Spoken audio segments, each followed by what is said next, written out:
Hello friends, जय जगन्नाथ। आपण मैंने केमती अच्छी मु आज मत बहुत कांजी खाइबा इच्छा है तेणु मो प्रणाली केमती कांजी करी से आपको देखा। प्रथम किसी पानी गरम कली, परिबा काटी किसी रखिली, ताकू भल भाव धोईदेली। धोईकिना किसी चाउल बतरेली, चाउल की भल भाव धोईकी बतरेली, ताकू किसी समय भिदेवाई छाड़देली।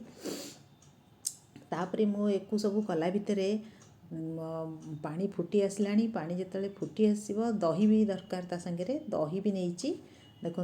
दही दही भी दरकार, कांजी मेन दरकार। मुझे दही कांजी कर जो चाउल बतरे नेली, ग्राइंडिंग कली।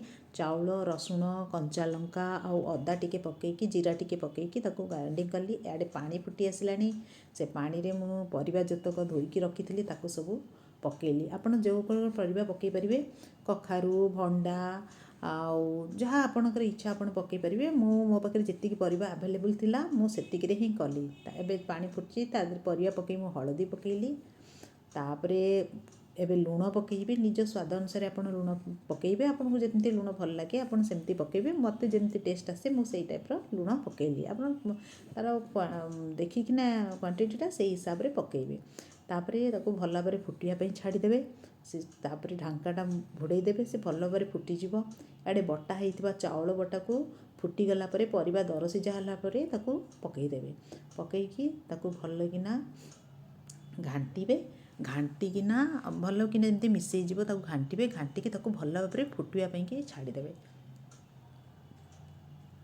देखो मुझे घाटिले बर्तमान आम फुटापी छाड़देवा, जहाँद्वारा सी भी चाउल बटा भी सीझीज, परिबा भी सीझीज और भल भाव फुटीज।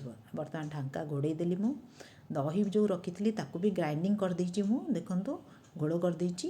ताकू जिते परिबा और पानी भल भाव फुटीज और परिबा सीझी आसब, आम ताकू सेतबेले से दही जो रखी घोड़ करके तादे पकईदेवा। हे देखो मोर सीझी आसला, मुझे मिसईदेली।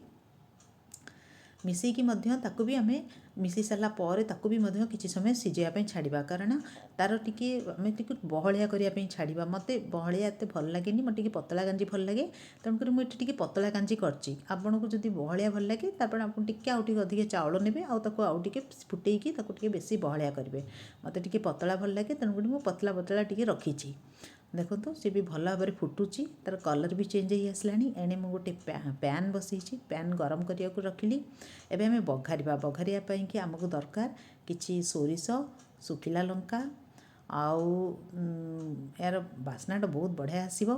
रसुण चेचे काटिकी भल कि रखी, भृषंग पत्र। इे पैन गरम हो गला, तादे आम कौन करवा ना एबे सोरष तेल टिके पकईली।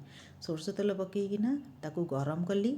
से सोरष तेल गरम हो आसला बेलू तादे आम जो रखि सोरिष, सुखिला लंका, धनिया, भृषंग पत्र आउ रसुण जो छेचिकी रखी ताकू मिसईली। देखु ताकू सब मिसईकी भल भाव घाटिली, ताकू फ्राए कली। तार टिके बास्ना ब्राउनिश कलर आसला पर्यंत ताकू फ्राए कली। बेसी फ्राए करेंगे, पोड़ा पर्यंत नुह, टी हल्का हल्का फ्राए करेंगे जमी कलर चेंज हो सारापर। जो आमर फुटी सारी परिवा सहित दही चाउल ये सब तादे पकईदेली। पकईदेला मोर लगभग से हो सारी। तापर मुझे बघाली। बघाला आ फुटेबा दरकार नहीं। बघार सारापर भल कि गोलईदेली। देखु ता कलर देखु, ता टेक्सचर देखु केते बढ़िया देखा। मत तो बहुत इच्छा है खावाई कि ना। बहुत गरम भी अच्छी। गरम गरम कांजी एक्चुअली भल लगे। ठंडा हो गले टी बेसी भल लगे, बसी जाए। मु संभाली पारुनी। बर्तमान मुझे काढ़ी रेडी खायापी। आपण मानक मो प्रणाली कांजी केमी लगे आप प्लीज़ कमेंट करी मत निश्चिंत जनइबे। देखो मो कांजी रेडी, मु चली खाइबा को। बाय।